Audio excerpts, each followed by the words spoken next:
बिस्मिल्लाहिर्रहमानिर्रहीम। आज का जो हमारा टॉपिक है वो मैट्रिसेस के ऊपर है।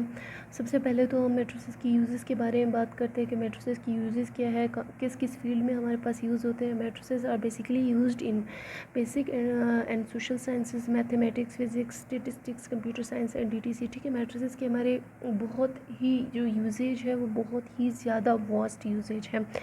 ये कंप्यूटर साइंस में यूज़ होता है हमारे पास। ठीक है, और ये हमारे पास कोडिंग के लिए यूज़ होता है। हमारे पास जो है क्रिप्टोग्राफी जो हमारे पास सीक्रेट मैसेजिंग होती है उसमें यूज़ होता है। ठीक है, इसकी यूजेस बहुत ज़्यादा है। यहाँ पे इसका इंट्रोडक्शन भी है कि मैट्रिसेस को किसने इंट्रोड्यूस किया और कब इंट्रोड्यूस किया। ठीक है, ये आप लोग देख लीजिएगा। उसके बाद जो है हमारे पास मैट्रिसेस की जो मैट्रिक्स है, एक तो matrices are combination of many matrix. लेकिन यहाँ पे जो हमारा मेन टॉपिक है वो मैट्रिक्स है। मैट्रिक्स होता क्या है? Matrix is a rectangular square array of numbers और elements written in specific. Matrix क्या है? हमारे पास एक रेक्टेंगुलर और स्क्वायर एरे ऑफ नंबर्स। अब कैसे होंगे यहाँ पे आप देख लीजिए। जैसे ये हमारे पास नंबर्स का एक एरे है। ठीक है, वो यहाँ से यहाँ तक, यहाँ से यहाँ तक।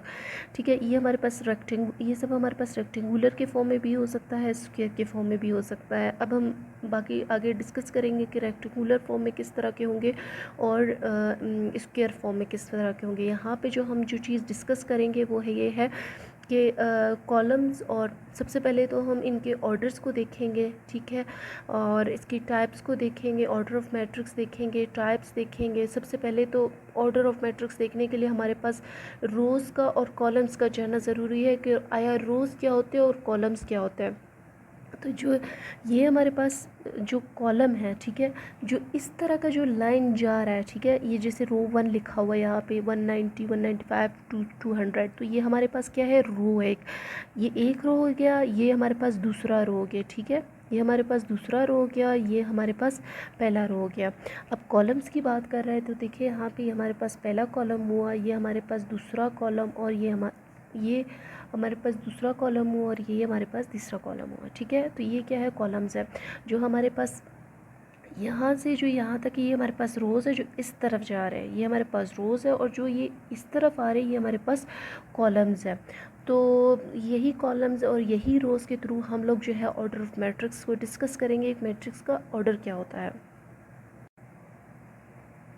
यहाँ पे हम डिस्कस कर रहे हैं order of matrix. If a matrix A has m number of rows and n numbers of column, then the matrix A is m by n, and the m and n are natural numbers. क्या होंगे? हमारे पास natural numbers होंगे।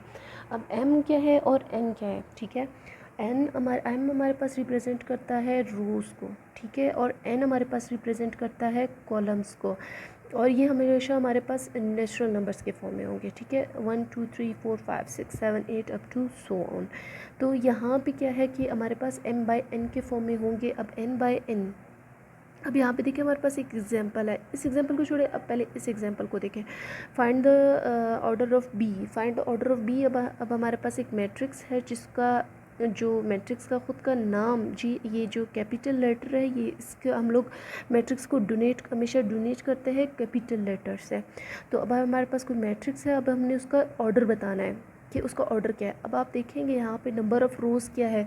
अब आप यहाँ पे देखिए हमारे पास ये एक रो हो गया। ठीक है, ये हमारे पास दूसरा रो हो गया। ठीक है, ये हमारे पास दूसरा रो है, ये हमारे पास पहला रो है।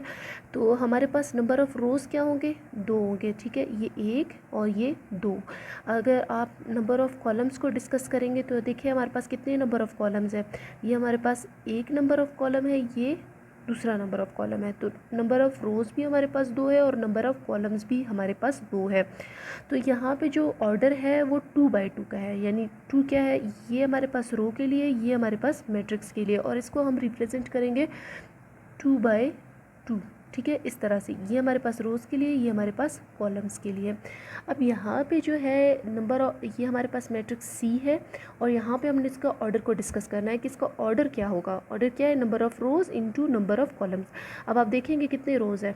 एक रो, और ये हमारे पास दूसरा रो। ठीक है, एक रो और दूसरा रो। उसके बाद जो कॉलम्स होंगे वो क्या है? 1 2 और 3, 3 कॉलम्स है। तो number of rows is equal to 2, number of columns is equal to 3। तो मैट्रिक्स का जो ऑर्डर है वो हमारे पास क्या होगा? 2 बाई 3। ठीक है। अब जो पहला एग्जाम्पल था यहाँ पे जो हमने किया था ए इज़ इक्वल टू 5। अब जो है यहाँ पे देखिए रोज़ भी एक है और कॉलम भी एक है, तो number of rows and columns is equal to 1 into 1 होगा, ठीक है। अब जो यहाँ पे हम लोग डिस्कस कर रहे हैं ऑर्डर ऑफ मैट्रिक्स, तो हम डिस्कस कर चुके हैं कि ऑर्डर ऑफ मैट्रिक्स हमारे पास क्या होता है। अब यहाँ पे हम डिस्कस कर रहे हैं इक्वलिटी ऑफ टू मैट्रिसेस। हमारे पास टू मैट्रिक्स कब इक्वल होंगे? The two matrices A and B are said to be equal if they have same order.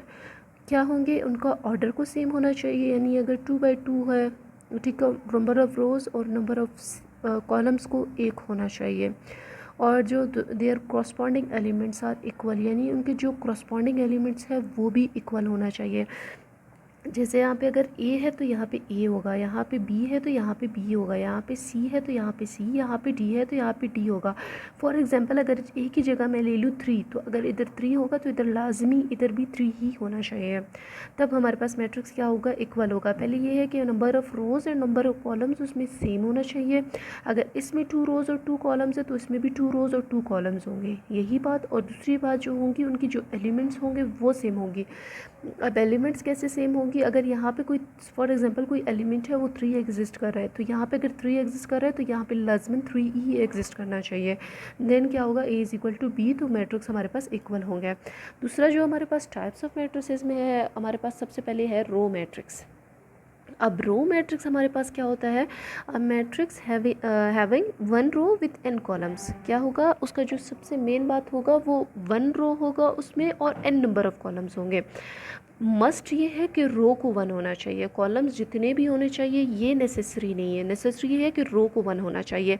अब जैसे आप यहाँ पे देखेंगे, ये हमारे पास जो है एक रो है, ये हमारे पास पूरा एक रो है। अब आप यहाँ पे देखेंगे कॉलम्स बहुत है, 1 2 3 अप टू सो ऑन जाता जाएगा कॉलम्स नंबर। अब यहाँ पे आप एक सिंपल में देखें, यहाँ पे हमारे पास रो तो 1 है लेकिन कॉलम्स देखो 3 है। नेसेसरी है कि रो हमारे पास 1 होना चाहिए। कॉलम मैट्रिक्स, अब यहाँ पे जो हम डिस्कस कर रहे हैं वो कॉलम मैट्रिक्स है। अब matrix having only 1 column with m रोज, यानी उसमें जो मस्ट जो बात है वो कॉलम को एक होना चाहिए और m रोज होना चाहिए। अब यहाँ पे आप देखेंगे हमारे पास कॉलम एक ही है, कॉलम एक ही है, रोज़ जो है बहुत सारे हैं। अब आप एग्जांपल पे यहाँ पे देखेंगे, अब देखिए यहाँ पर ये हमारे पास 1 कॉलम है 2 रोज़ है, यहाँ पे 1 कॉलम है 3 रोज़ है। अब स्क्वायर मैट्रिक्स की बात कर रहे हैं हम लोग। स्क्वायर मैट्रिक्स हमारे पास a matrix of order m by n is said to be rectangular matrix if m is equal to n। ठीक है, हमारे पास क्या होगा? ऑर्डर इनका सेम होना चाहिए। अगर 2 रोज़ होगा तो 2 कॉलम्स होंगे, 3 रोज़ होंगे 3 कॉलम्स होंगे, ठीक है। जैसे यहाँ पे हमारे पास कुछ एग्जांपल्स है, the number of rows are equal to the number of columns. यहाँ पे एग्जांपल है, देखिए 1 रो है तो 1 कॉलम है, 2 रोज़ है तो 2 कॉलम है, 3 रोज़ है तो 3 कॉलम है। तो ये हमारे पास इस तरह के मैट्रिसेस हमेशा स्क्वायर मैट्रिक्स होते हैं।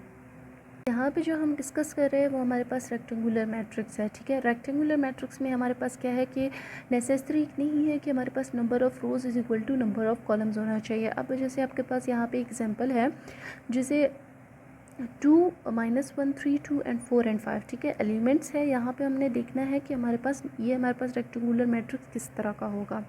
तो इसके लिए हमने क्या चेक करना है कि अब हमारे पास कोई मैट्रिक्स है, मैट्रिक्स ए कि उसमें हमने चेक करना है कि हमारे पास रेक्टेंगुलर मैट्रिक्स है या नहीं। अब हमारे पास आपने देखना है कि हमारे पास नंबर ऑफ़ रोज़ जो है हमारे पास 2 है और नंबर ऑफ़ कॉलम्स हमारे पास 3 है। तो ये हमारे पास देखो number of rows is not equal to number of column, यानी जो m है वो n के इक्वल नहीं है। m हमारे पास रोज़ है, n हमारे पास कॉलम्स है, m is not equal to n, that's a is a rectangular matrix. अब यहाँ पे एग्जांपल बी है, इसमें हमने चेक करना है कि आया ये हमारे पास रेक्टेंगुलर मैट्रिक्स है या नहीं। 1 and 3 2 and 1 and 3 and 5, देखिए आपके पास नंबर ऑफ़ रोज़ 3 है, नंबर ऑफ़ कॉलम्स आपके पास जो है 2 है। So m is not equal to n, तो b is a rectangular matrix. अब डायगोनल मैट्रिक्स की तरफ हम देखते हैं, square matrix in which all the entries except those the diagonal elements are in the leading diagonal are 0 are called the are zeros is called, यानी उसमें जो हमारे पास सिर्फ जो डायगनल के एलिमेंट्स होंगे वो नॉन ज़ीरो होंगे, बाकी जितने भी एलिमेंट्स उसमें मौजूद होंगे वो ज़ीरो होंगे। अब आप यहाँ पे देखिए हमारे पास डायगनल के एलिमेंट्स है, यहाँ पे बेशक ये ज़ीरो है, लेकिन देखिए डायगनल की दूसरी तरफ जो दूसरा जो रो है उसमें एक एलिमेंट एग्जिस्ट कर रहा है, ठीक है, तो ये हमारे पास डायगनल के एलिमेंट्स होंगे। सो इसमें जो डायगनल के जो एलिमेंट्स होंगे वो 0 एंड 5 होंगे, और ये हमारे पास डायगनल मैट्रिक्स है। अब सेम एज इट इज़ हमारे पास ये है, इसमें हमने diagonal elements of B find out करना है। देखिए हमारे पास जो दूसरे जितने भी एलिमेंट्स मौजूद होंगे मैट्रिक्स में वो सब ज़ीरो होंगे, और जो डायगोनल के एलिमेंट्स होंगे वो नन ज़ीरो होंगे, मतलब वो ज़ीरो नहीं होंगे, जो इस तरह जैसे B -1 and 4 the diagonal elements. So ये सेम एज इट इज़ हमने जब इसमें देखना है, इसमें क्या है कि हमारे पास डायगोनल को चेक करना है। ये 3, 4 एंड 2 जो डायगोनल एलिमेंट्स है जो इस तरह के फॉर्म में हमारे पास जो मौजूद होते हैं नंबर्स, ये हमारे पास डायगोनल के लिए होंगे, ठीक है। ये मैट्रिक्स हमारे पास एक डायगोनल मैट्रिक्स है, और उसमें जो डायगोनल एलिमेंट्स है वो 3, 4 एंड 2 होंगे, जो बाकी जो दूसरे एलिमेंट्स होंगे वो सब हमारे पास ज़ीरो होंगे। अब क्या होगा स्केलर मैट्रिक्स में, क्या है कि diagonal matrix having same elements in its leading diagonal. यहाँ पे जो ये इसका है ये लीडिंग डायगोनल है, उसमें जो सबसे ज़रूरी बात है कि वो एलिमेंट्स को सेम होना चाहिए। अगर फर्स्ट इसमें जो है ये 4 है तो दूसरे में भी ये 4 ही होगा। यहाँ पे √2 है तो यहाँ पे भी √2 होगा। अगर यहाँ पे 2 है तो बाकी लीडिंग जो डायगोनल्स हैं उसमें सब ये 2 ही होगा, तो ही हमारे पास स्केलर मैट्रिक्स होगा।